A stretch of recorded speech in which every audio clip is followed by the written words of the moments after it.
AFTERBUZZ TV Network. Now the largest new media platform on the web and your #1 source for after-show entertainment.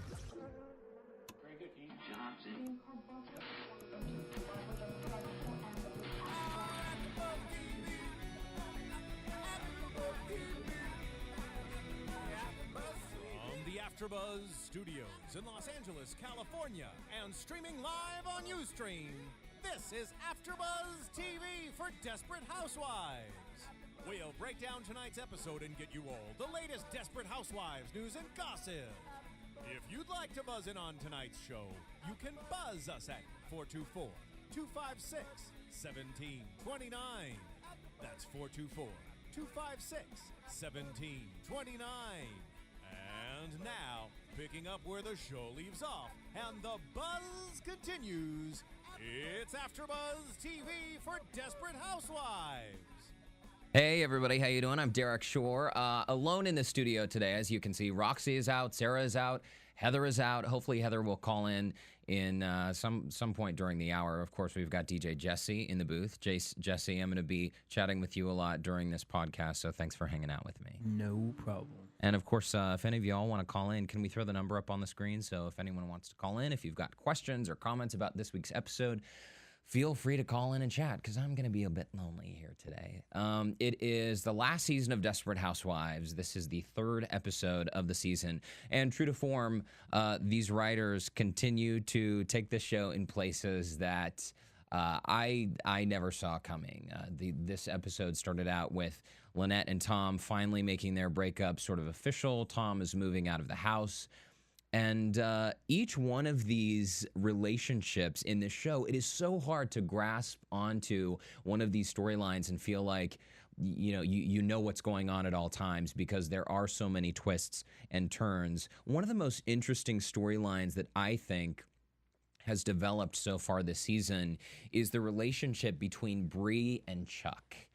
Now, until the end of the episode today, I have always had sort of a soft spot in my heart for Chuck. Do you feel the same way, Jesse? I mean, he is like this hunky dude, and he seems like Prince Charming, and Bree is not so sure about him. And even her friends on the lane are saying, you need to dump this guy. He's not right for you. Oh, I mean, I don't know. I really didn't connect with this character how I normally connect when they get in relationships. However, there was so much going on with it. And we spoke about this actually the first episode with Roxy and Sarah.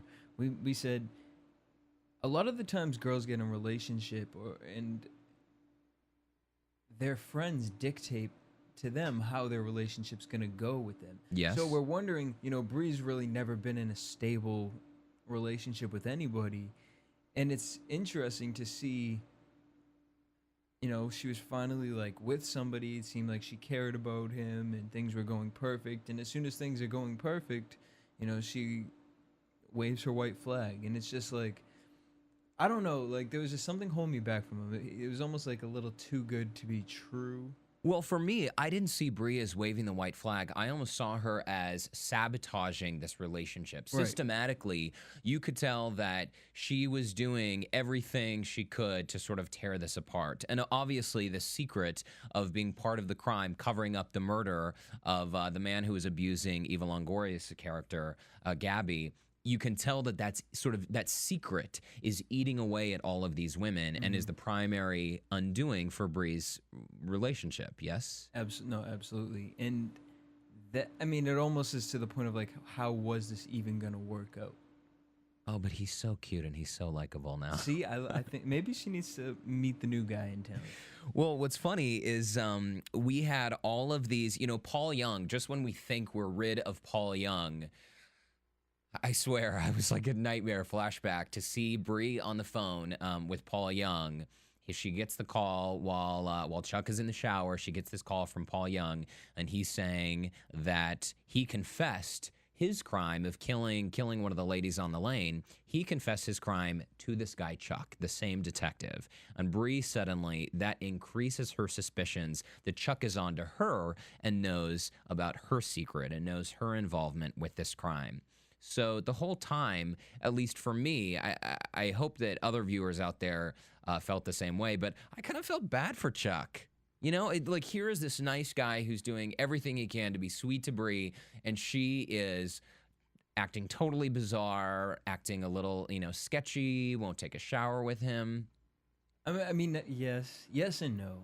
I think both of them are just in a different time, in a different place, yes, but it's just like both of them are doing weird things. She's like really sabotaging the relationship, and then like, do you really want to be with somebody who, I understand you're a police officer and you do things a certain way, but like having a picture of her hand, that's weird to me. That and then like the measurement of it, like it's totally weird. But he never intended for her to see that. He, right? But she was snooping. These are secrets that people keep, and I'm sure she doesn't intend for him to see her secret, but would he want to see that? Something like that. Like a relationship can't be based off secrets.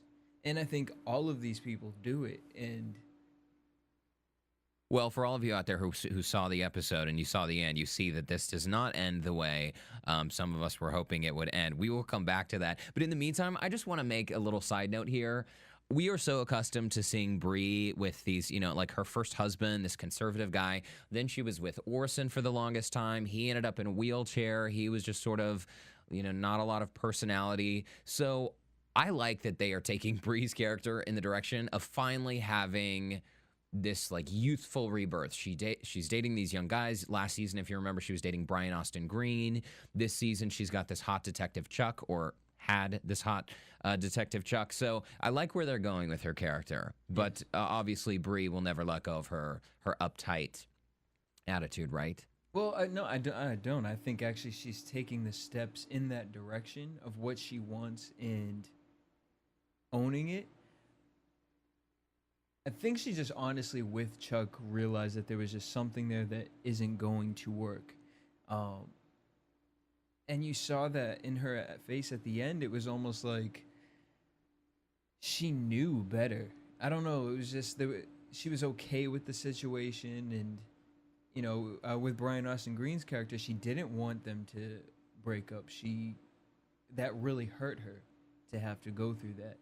With this situation, it was just like, I don't know if it was just too much stress, because almost in relationships, if there's too much stress, it gets to the point of like, why? I don't even want to bother. We're just starting and it's going through this. Right, but don't you feel like because this is the last season of Housewives, we want her to... She's running out of time. If she's going to find love and finally settle down in a relationship, and of course, I'm sure the series will not end with everything being totally perfect. They will leave some sort of cliffhanger in true Desperate Housewives fashion, but I want Bree to find love. I want her to settle down and find a guy. And these storylines, it's like, you can only bring in a boyfriend for a couple of episodes and introduce so many new boyfriends until it's like, whoa, wait, what? Who's she dating? What's happening now? So I was kind of hoping it would work out with this guy, but unfortunately, not so much. But again, we'll discuss their fate later on in the episode. Susan, by the way, I think of all the women on the lane, Susan seems to be having the hardest time with this secret. And we see her in this episode acting out the assault on the cop. Some of this started last week. She's crazy. Susan is crazy. She's always been a little bit crazy, right? But now we're seeing a ton of crazy come out. And it's sort of like, okay, you have this secret, but do you understand that assaulting a cop is kind of a problem? And do you understand that asking for a traffic ticket is really expensive and can make your life hell? I mean, I feel like Susan is another one, like Bree trying to sabotage her relationship. I feel like Susan is sort of self-destructing. And in the meantime, her relationship is really starting to suffer as a result of that.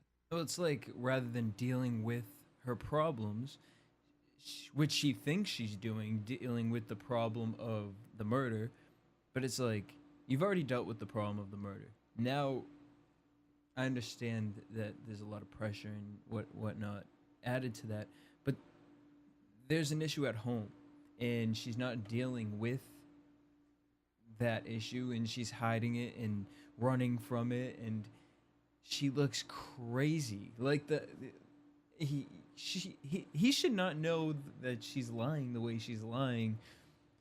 she covers it with stupidity, and I don't know. I don't know. I don't actually really care for her character at this point. From the sickness last season to this, I'm just like, Jesse, you are way too young to be so bitter. I'm kind of over her. Yeah. I'm not bitter. I just think with the relationship, kidding. she just shouldn't. I don't know. But you know what? Mike must expect this from Susan, though, because obviously she's kind of a quirky character. She has these crazy things about herself, and that can't be news to Mike. I mean, certainly he knows what she's all about. So I think erratic behavior can be expected from Susan Delfino. This is a little too erratic, and it's really constant in such a short amount of time. And not only that, that's fine if you're in the relationship, but then it turns to the point of like, now he's starting to think like, okay, there's something going on. He's already made the comment of, is there another guy in your life? I think that was 2 episodes ago.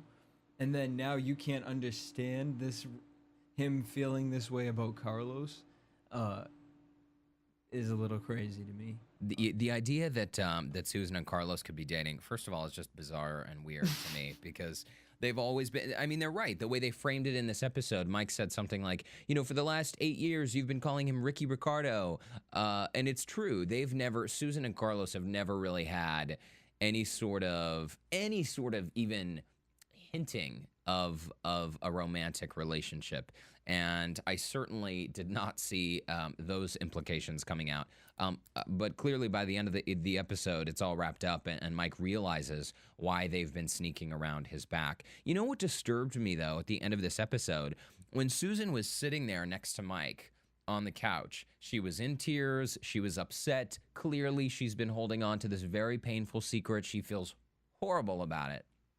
And I really did not like how, what they wrote Mike's character to do. Like, did you notice he was on the couch and his body language, he was totally leaning away from her. He wasn't touching her. I mean, if someone who you love has come to you and they're telling you something that's very painful for them, don't you like lean forward and at least put your hand on their leg or show them that you're there for them? Clearly Mike is angry. Clearly this is a shock for him, but I don't know. I was hoping for a little more of him because he's always been so protective of Susan. I think it's at the point of with him not feeling like you've been holding a secret. I know you've been holding a secret. I keep asking you, and you don't even trust me enough to tell me. Which is what she did trust him, and her friends are the ones who kind of backed her away from that. So maybe that's where he's coming from as far as that goes. I didn't like the end, him getting up and walking away, but I guess that's how they'll leave it. What's he going to do? Yeah. Cliffhanger. Well, more relationship drama on the lane. I mean, that is sort of a recurring theme. We're seeing all of these relationships being terribly strained. Even Gaby and Carlos, I mean, they're getting along these days, but as we know from the last couple of episodes, they have not been having sex. I still think the stripper pole from last week's episode. Well, and so hilarious. Question, do you think that they're going to do you think he believed her? Do you think that he believes that there's no relationship between them? Because then at the same time, if there was nothing going on, like they said in the van, well, why are we hiding then? Yeah, I think in next week's episode, I think that we will see this suspicion of Gaby and Carlos potentially having an affair. I think we'll see that go away pretty quickly because the reality is the relationship that is most in peril on the lane is Lynette and Tom. And again, like if everyone's marriage is falling apart, come on, like that's not good TV, right? So I hope Susan and Mike can patch things up and Mike can sort of snap out of it and become the supportive husband he typically is. But it'll be interesting to see how he handles this news of the murder because clearly this is a huge crime. Who knows? I mean, will we see jail time served by any of these women? And of course, anyone who they tell and who is in on the secret, they can then be implicated in the crime. So who knows? But again, they only have 1 season. So how much time do they have for these story arcs, right? Well, they usually do like 20-something episodes as far as Desperate's concerned. So, I don't know. They've kind of been moving each episode along at a pretty fast pace. So maybe they'll each go to jail, to prison, and they'll serve like 20-year sentences, but they'll get out by the end of the season. You're right, it does. Things do change quite quickly on the show. By the way, I mean, is it me? I am certainly not a prude. I mean, by any sense of the word. But this show, for some reason, brings out these little uncomfortable moments. I mean, even the number of times in this last episode we heard bitch and ass and all of these words, I was thinking, wait a minute. Oh, wait, this is not a family show. I guess it is a soap opera. And then when Vanessa Williams' character, Renee, is getting a massage from that masseur, and and she says, I've got a tip hidden somewhere on my body, and you'll just have to find it? Seriously, that grossed me out. I don't know why. I mean, Vanessa Williams, I'm a huge fan, but I could not handle that line for some reason. It was within her character. But you weren't grossed out like I was. It didn't really bother me that much, but I get where you're coming from as far as it being on, ABC? Well, it was nice in this episode to not only see that typical, predictable sultriness that we get from Renee, but it was so nice to see this maternal side of her, because Lee, and I never remember his husband's name, his partner's name, who's on the line, the gay couple, and they adopted a daughter.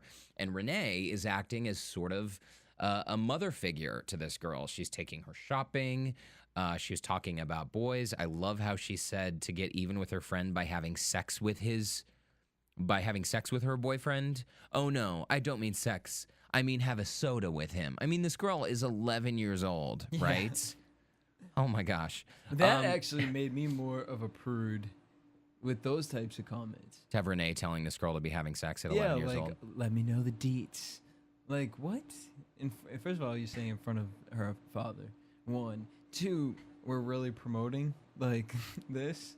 Yeah. Find the tip in your back. That's fine, but I didn't like that. I wasn't thinking in her back, by the way. I was thinking other areas. Okay, we can't go back to that topic. No, but so initially Lee and Renee sort of have this, they have some words, and Lee is feeling inadequate as a father because his daughter doesn't have a mother in her life. Clearly they're a gay couple, and they're worried about any shortcomings that may present themselves in a family unit like that. I think it's totally fine. I was raised by a single mom. I didn't turn out with 3 heads or anything crazy. But it's nice to see a sort of resolution at the end of this episode where Renee and Lee have really sort of bonded. They finally come back around. She's been able to like take care of some of his insecurities, and she admitted, hey, for the first time, I actually kind of like being around kids. So that was a surprising twist in Renee's character, and it'll be interesting to see how that relationship between Lee's daughter continues on, because you're right. If you've got a 12-year-old girl, I wouldn't know how to take a girl bra shopping, right? What would you do? Call Oprah? I mean, Oprah's like the bra expert. No, you go and you talk to a sales person, and they'll help you out. I don't know. Word on the street is that sales girls aren't very good about fitting bras. That's for another episode, though. To be honest, though, I would just walk in there with her, and I'd be like, well, this one, look, go try it on. And well, one day when you have children, Jesse, that's what's going to happen. That is exactly what's going to happen. Okay. Oh, by the way, so another storyline that we haven't really chatted about yet, and we will get it in a commercial break eventually. The storyline with Lynette and Tom. Now, when Tom has moved out, Lynette's sister Lydia shows up, and I love this actress. Do you remember what her name is? I do not. She's fantastic, but she shows up, and you can tell just by the way she's dressed. I mean, it's almost like she's wearing lederhosen. She looks like a bit of a hippie, and her boyfriend shows up, and he's like driving a van. And what I love about this boyfriend who shows up, Stephanie, one of our other AfterBuzzers, was in the screening room with us watching this episode, and she was like, you know what? He looks like every other guy on the lane. I mean, can they cast more similar looking guys? And it's kind of true. They all kind of have that similar look. So Lydia shows up with her hippie boyfriend who is a yogi. He's a yoga instructor.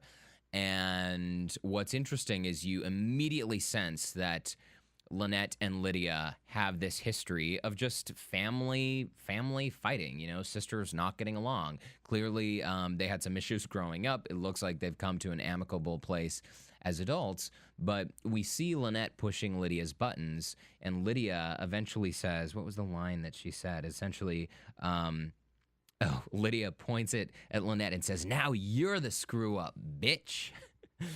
You're alone and I love it. I love it. I love it. I love it." And when she says that, her fiance comes in and, not obviously he wasn't supposed to hear that. He's like, "I just forgot my iPod. Sorry." But you can tell that he's shocked by what he just witnessed. So clearly her relationship is a bit on the rocks. But you know what I love about Lynette? Lynette has these emotional outbursts, and sometimes she's not the best parent, but I always feel like Lynette has the best of intentions. Do you get that sense? Like, she always wants to do the right thing. We rarely see Lynette be selfish.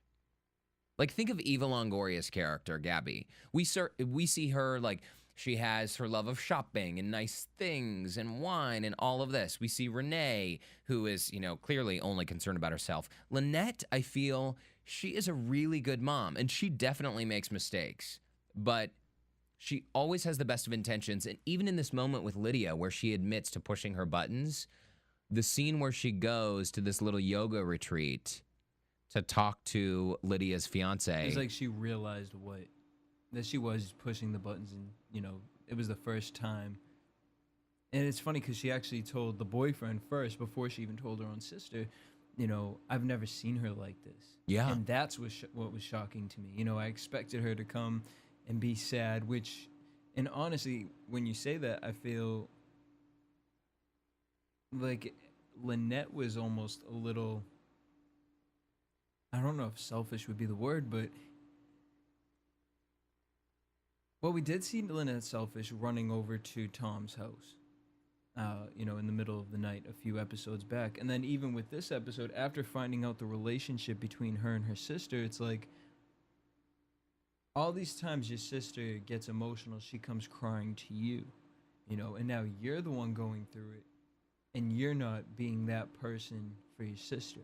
Right, but that was an emotional reaction for Lynette. And even though in the moment she didn't react the best way, and she brought out the worst in her sister. No, she made up for it. Yeah, she made up for it. And that's what I'm saying. Like, Lynette's character has a way of reacting emotionally, but then at least she comes around at the end. She does the right thing. I mean, that yoga scene was pretty funny when she goes in there and sings Ethel Merman. And what I loved about it is that Lydia, after everything is sorted out, Lydia comes to Lynette and says, "Oh my gosh, you're never going to get it, or you're never going to guess this, but what's his name came back to me and essentially said he's going to give me another shot." And Lynette, instead of taking credit for it and saying, "Oh, yeah, I went in and I negotiated that deal for you," Lynette doesn't say a word. Right. No, and so I think that's kind of cool. She's my favorite character. Is she? My favorite housewife. Why is that? She never does anything too crazy. And exactly what you like you said, she, to me, is the most level-headed. Bree is like a little too prissy, but then does like really outlandish things, or like the way she handles this whole murder thing is like, you're a little too good at this. Like, she is really good at it, isn't she? It's kind of scary. Yeah, Gaby's too like, I don't know, out of it and like into materialistic things. Susan's just really crazy. See, but the thing is, though, I always change my mind. It is so hard for me to pick a favorite housewife. And those things that you've described about some of these characters are the very reasons why I love them. No, because, absolutely. like Gaby, for instance, oh my gosh, a few weeks ago, do you remember the scene, the episode where she's in the car with Bree and they can't drive the stick? They're trying to dispose of the car. And then Chuck ends up showing up, Bree's boyfriend detective. He drives, and Gabby's in the back seat, like eating chewing tobacco. Oh my! Oh no, and it's funny. gosh. I said to that part, I was like, that to me is one of like TV's most like best moments. Classic. That was like I Love Lucy. Exactly. You know what? I was watching that episode with a friend. That's exactly what he said. He's like, "This is so I Love Lucy." The way she was stuffing that tobacco in her mouth and chewing it, and when she's like, "All that's missing is a glass of Chardonnay," it was just. I mean, I am so glad I have a DVR because I mean, I probably instant replayed that 30 times. It was amazing, and I get like, and that's what makes me love her just as much. But with Lynette, it's just more consistent. With Gaby, it's like sometimes she does things. I'm like, come on, girl. Yeah. Well, so after the break, let's take a quick commercial break. But after the break, we'll talk a little bit more about Gaby's character. We'll wrap up this episode, but we're also going to talk a little bit about news and gossip because Eva Longoria certainly has no shortage of interest. People have no shortage of interest in her when it comes to celebrity sightings and even her willingness to lend her celebrity to support causes she really believes in. So let's take a break and we'll meet you back here in about a minute. Want to find out what the AfterBuzz is about? Janice is a drama queen. This is the divide that is going to carry the series. Give us a call. 424-256-1729. 424-256-1729. It's television, and they want it to be as dramatic as possible. I mean, it's Shakespearean. You never know what goes on behind closed doors. Find out why AfterBuzz TV is the #1 source for after-show content. Now, in the eyes of Jimmy, Nucky is a villain. 424-256-1729. 424-256-1729. I mean, who would you guys rather hear that from? Your husband or your best friend? The wig! The wig will come out. When the TV show is over, get your AfterBuzz on. All right, welcome back. So before we get to our news and gossip, let's briefly just wrap up this episode. Again, I feel bad about the way things ended with Chuck. And of course, this comedy of errors between Bree and Gaby, you know that when Chuck gets home and invites Bree out to this special dinner and grabs that envelope, it's like, oh my gosh, here comes this big climax. We can finally figure out why there's the picture of Bree's hand and why there's this mysterious envelope with her name, Bree Vandekamp. I mean, it's totally set up to look like it's crime evidence. But you know what happened in the restaurant again? As it was unfolding, I was thinking, no, like this is his big moment when he's about to propose to her. He's so good looking. He's got a great body. He means well. They could have this perfect relationship if Bree wasn't sabotaging it. And then something totally unexpected happens. After Bree returns from the bathroom with Gaby, Chuck goes psycho. Well, so Psycho. before we even get to that, do you think that this relationship would have worked out differently if her friends were never involved? Because sometimes Gaby, I feel like, pushes it. And like Gaby's the one who was like, did you break up with him yet? I know, so rude, right? All of them were saying like, oh yeah, he's a great guy, you should break up with him. And Gaby even looked at the ring and she's like, oh my gosh, this is a big ring. And on a cop's salary? Yeah, you should still dump him. I was like, what? Gaby, he's gorgeous. He's nice. He's like, what more do you want for your friend Bree, right? But for some reason, they all wanted him out. And it's because they were concerned that having a detective on the lane might out them at some point and people might discover their crime. Mm-hmm. That's exactly right. I mean, see, the thing is, in a world without all of these variables, if they hadn't been accessories to this crime and actually gone out in the woods to bury this guy and put dirt all over him, this relationship with Chuck and Bree would have worked out. No question, right? Yep, absolutely. Yeah, but sadly, it did not end well. But to go back to the whole Chuck goes psycho thing, yeah. Am I alone in this? He totally went psycho, right? Suddenly, we saw him as an angry cop with a temper, right? Well, I didn't even look at it like that, honestly. I looked at it like a little boy. Like, you sound like you're to be honest, you sound like a little bitch. Like typical man, right? Well, no, exactly. Like, he pounds the fist on the table and he essentially says, if you ever need anything from me, don't call because I'm not going to help you. Essentially, like, he got a little nasty. Yeah, it was like a little girl, like a little boy on like the playground. Like, he turned into a child in my eyes watching this. And to me, it was almost like, all right, Bree, so you did see something. There was something there that wasn't connecting. And even though you thought it might have been this, like, that's who he is. That's who you really are in that moment.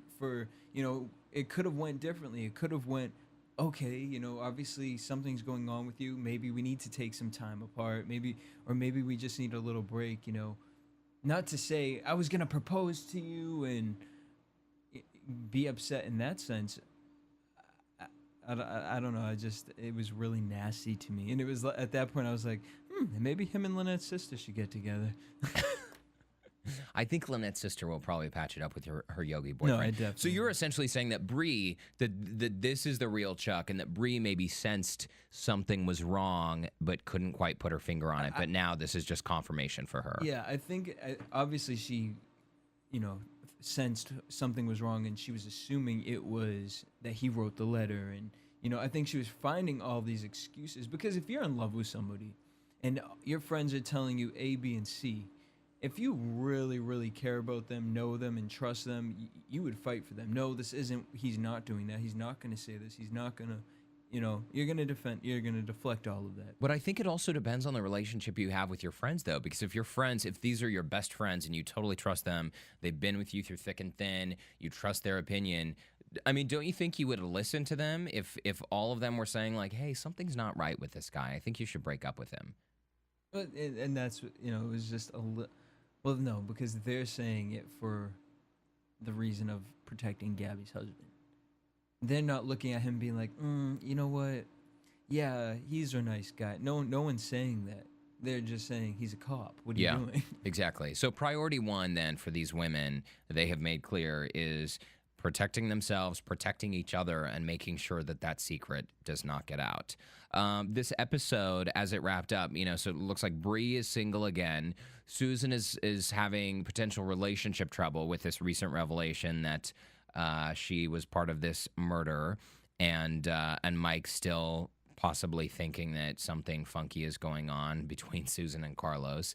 Lynette, we see acting more as a sister role in this episode. We don't see a lot from Tom. Renee, we see acting as the mother role. And I don't know. We'll get into predictions in a minute, but why don't we talk about some news and gossip? AfterBuzz TV News. All right, so once again, Eva Longoria is using her celebrity to raise awareness for a cause she feels strongly about. Longoria executive produced the upcoming documentary The Harvest, which tells the story of migrant farm workers, many of them children, who spend their days working in the fields to harvest food that eventually ends up in American grocery stores. I eat food and I'm a responsible human being, and if you are responsible, you have to know where your food comes from. According to Longoria, a whopping 25% of the food we eat in America is harvested by children. As a ninth-generation Mexican-American, Longoria helped raise over $1 million to make the film. Tomorrow, Tuesday, October 11th, the film will be released on DVD. And when I was reading about this, I could not believe this statistic. 25% of the workers who are harvesting this food that ends up in American grocery stores, 25% are children? I definitely believe it. That is shocking. So again, I mean, this girl is so busy between her acting schedule, between her endorsements, dating and hanging out, with her friends in Vegas. I love that she, time and time again, finds time to do stuff like this. Because raising money for a film, I mean, if you're producing an indie film, oh my gosh, talk about a huge process. And I'm glad that, we've had a lot of positive news for Eva Longoria with this, with Desperate Housewives here at AfterBuzz. And I want to put a statement out there, because there's a TV show called Haters, and Eva Longoria was actually just on it. What? Yes, someone hates Eva Longoria. Who is this person? The reason was, this is absolutely ridiculous, because every charity she is involved with has to do with, they said she doesn't recognize her being Spanish. She absolutely does. Even in Desperate Housewives, I'm saying, like, and then to hear, Is this person kidding? No, they were really serious. They said she never gives back and all this crazy, crazy, crazy stuff. And it was just like, how can you consider yourself a hater and you know nothing about her? That's absolutely absurd because, A, you're right. I mean, if you did any research, if this person had done any research, they would see that tons of her causes are directly connected to the Latino community. This film that's being released on DVD tomorrow, Harvest, it is all about the plight of migrant farm workers, many of whom come from Latin American countries. She's absolutely down with her people. Absolutely. And this is the other thing to that.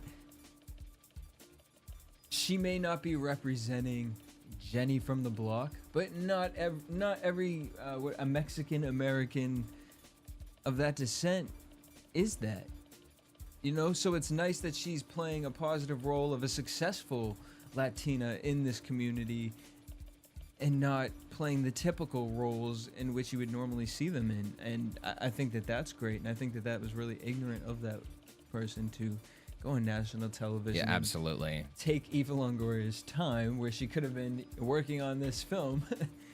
You know what? I am so sensitive when it comes to stuff like this. A, diversity, and B, people who just don't bother to do their research. Because I grew up in a place where everyone was white, everyone was very religious, and it was like any sort of difference. You know, people had like a worldview that was this big, but somehow they felt like they knew everything about the planet. It sounds like this person who hates Eva Longoria comes from a similar background, because that is just Clearly only reads outrageous. Star Magazine. That is outrageous. All right, so this weekend in Vegas, October 14th and 15th, keep an eye out for Eva Longoria as she will host a weekend. A weekend of Latin style and entertainment to raise money to fight childhood cancer. Oh, here we go again. Longoria will be joined by other celebs such as George Lopez, Jessica Alba, Sofia Vergara, her buddy Mario Lopez, and fellow housewife Felicity Huffman, to raise awareness and educate others about the epidemic. Miss Longoria serves as the national spokesperson for Padres Contra el Cancer, which in English means Parents Against Cancer. Yeah, exactly. I mean, if that hater out there is listening to this, Eva Longoria is the national spokesperson for Padres con el Cancer, Contra el Cancer, you know, Parents Against Cancer. And this is one of the causes that she has aligned herself with. It happens to be a Latino organization. There are many Latino members, many Latino celebrities like George Lopez, Mario Lopez, who are also involved with it. So, gosh, I mean, she's doing amazing things, and I hope she doesn't take a second to listen to the haters. By the way, wasn't the haters canceled on the CW? And fortunately it was. Sadness. Well, Sorry, Mario. I think that's our news and gossip for the week, right, Jesse? Yes, it is. Thank you for bringing us up to speed. Well, predictions for next week. This sound effect seems so amazingly appropriate now that it's October, doesn't it? I said now that it's October, I want to change it to like a jingle. Exactly. Just to throw everybody off. Totally. You should change it to some holiday music. Yes. That would be nice. Get everyone in the spirit. Well, so predictions. On last week's AfterBuzz breakdown of Desperate Housewives, we did have a spoiler alert, right, Jesse? In News and Gossip, you let us know that we may be seeing Lynette and Tom get back together before we know it. Yeah, yes, they want to work on showing different ways of how they can get them back together. They're not going to be getting a divorce. And then there was a slight rumor in there that Renee might be a woman in Tom's life. What? Yep. Oh, that would just be bizarre. Apparently, I don't know where they were reaching back to, but apparently Tom and Renee had something really quick in the past. I don't know. I don't remember that. But that was... Honestly, who hasn't Renee slept with, right? No, there you go. Well, Tom and Lynette, I loved in the little tease at the end of this episode, they did show Lynette webcamming with her daughter or FaceTiming on a phone, saying, like, I'd love to see your father's new drapes, and there's some woman in a bikini by the pool. So that's interesting. Clearly, Tom, you know, one of them will have a love interest, but I'm very hopeful that they might get back together. Susan and Mike, again, I'm kind of mad at Mike because I thought he did not play the role of supportive husband when Susan was admitting this painful secret about being involved in the murder. I thought Mike could have at least touched her arm or said, "Hey, honey, I'm there for you." What that was do you think annoying. he's going to do next week? I don't know. I mean, I think he'll probably have some like Mike Delfino freak out. Oh my gosh, how could you keep this from me? I'm your husband. We're supposed to talk about everything. Whatever. I mean, I don't know. Talk about not my favorite character, I would say.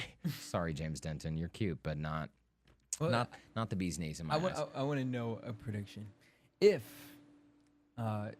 Chuck was to stick around and things had gone the opposite direction,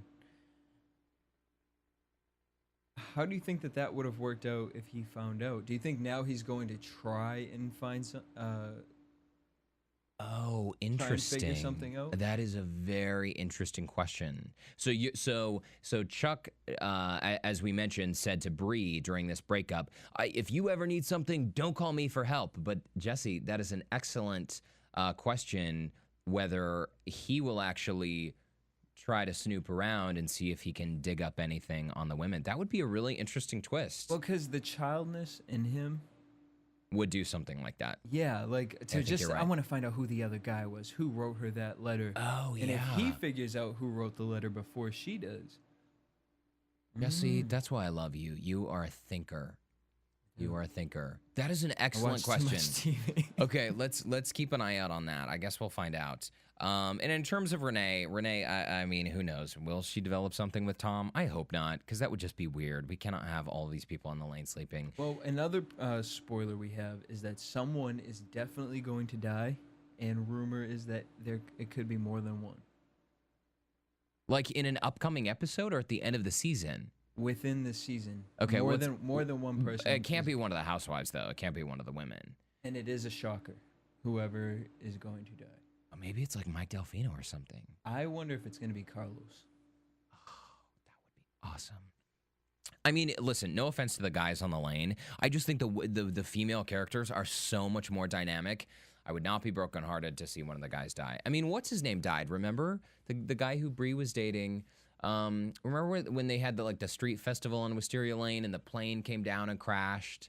And it was, you know, what's his name?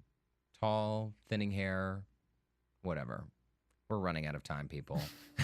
So next week in the studio, hopefully we'll have Roxy and Sarah back, and Heather as well. Jesse, thanks for keeping me company tonight. And as always, feel free to call in if you all have questions or comments about the show.